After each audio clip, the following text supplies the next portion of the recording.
Lorsqu'il s'agit de remonter aux origines du genre stratégie temps réel, les historiens du jeu vidéo pointent généralement du doigt 3 précurseurs. The Ancient Art of War de Brother Boone en 1984, Dune 2, The Battle for Arrakis de Westwood en 1992, et entre les deux, tel un chaînon manquant, Herzog's Fight de Technosoft, sorti en 1989 sur Mega Drive.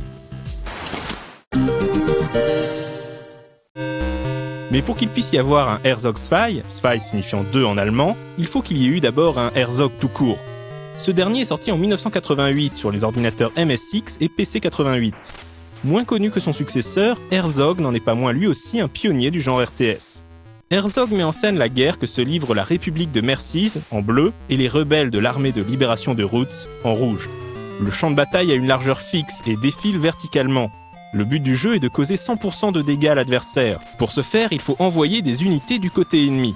Si l'unité parvient à atteindre le bord du terrain de jeu, elle augmente de quelques pourcents la quantité de dommages infligés. Par exemple, un fantassin causera 3% de dommages, tandis qu'un tank en causera 15%. Si le niveau de dégâts atteint 100%, la bataille est gagnée.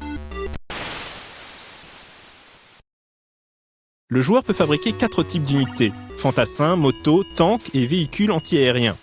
2 autres unités sont un peu particulières. Les bunkers de défense restent en place et font feu sur les ennemis en approche, mais doivent d'abord être occupés par un fantassin.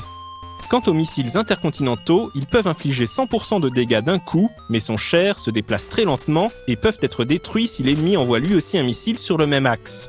Une fois fabriquées, les unités avancent en ligne droite vers le camp adverse. Sur l'écran de construction, le joueur devra choisir où déployer ses unités sur le plan horizontal. Le joueur ne se contente pas de construire des unités, cela dit.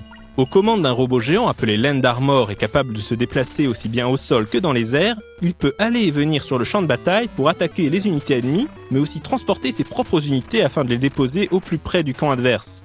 En mode 1 joueur, c'est d'ailleurs une méthode très efficace pour vaincre l'IA, pas très douée pour défendre sa ligne de démarcation. Le Land Armor ne peut toutefois transporter que 5 fantassins ou un véhicule à la fois, et l'ennemi possède lui aussi un robot avec lequel harceler le joueur. Bien qu'encore un peu basique, Herzog pose les fondations d'un gameplay trépidant. En mode solo, le joueur devra triompher de 9 batailles successives pour sauver la République. Mais c'est véritablement en mode 2 joueurs que le titre révèle tout son potentiel.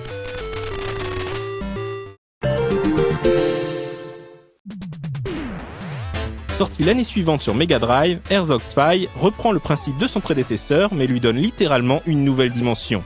En effet, le champ de bataille prend désormais la forme d'une vaste carte défilant aussi bien verticalement qu'horizontalement, parsemée de collines, de murailles rocheuses, de bras d'eau ou de lave, mais aussi et surtout de bases à conquérir. Visuellement, le jeu rappelle les niveaux en vue du dessus des premiers Thunder Force, également développés par Technosoft, et la patte du studio se retrouve aussi du côté des musiques, très dynamiques.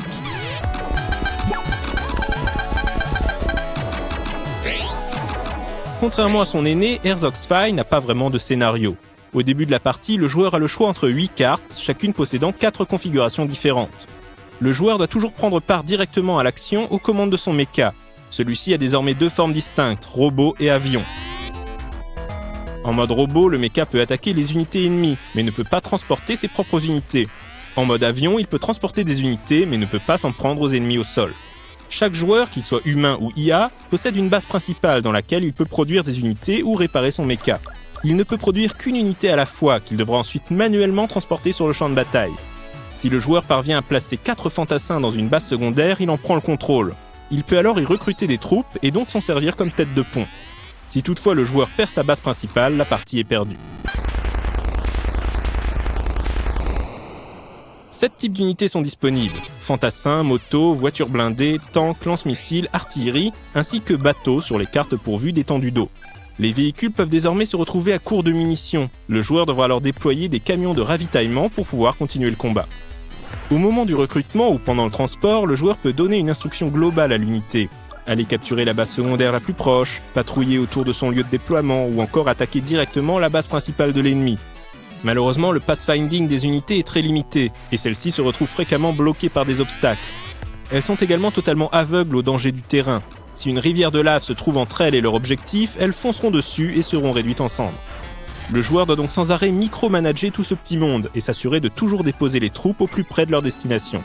Ce qui serait sans doute plus facile si le mecha n'avait pas une autonomie aussi limitée. Sa jauge d'énergie se vide très rapidement et ne peut être rechargée qu'en revenant dans une base alliée. Sinon, c'est l'explosion, et si le mecha réapparaît quelques secondes plus tard sur la base principale, le joueur aura perdu un temps précieux, ainsi que l'unité qu'il transportait. L'IA de son côté gère tout cela très efficacement. Si dans le premier Herzog, vaincre l'ordinateur ne posait pas de grandes difficultés, Herzog Zwei se révèle nettement plus ardu. L'IA se développe très rapidement et attaque férocement le mecha du joueur dès qu'elle en a l'occasion. Herzog Zwei propose également un mode 2 joueurs en écran splitté, et c'est probablement contre un adversaire humain que le jeu de Technosoft se montre le plus fun.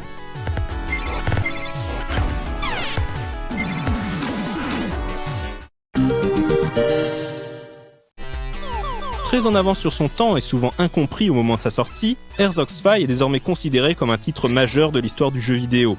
S'il est reconnu comme un des ancêtres des jeux de stratégie temps réel, certains voient également dans le jeu de Technosoft un précurseur d'un genre plus récent et devenu extrêmement populaire au cours des dernières années, le MOBA.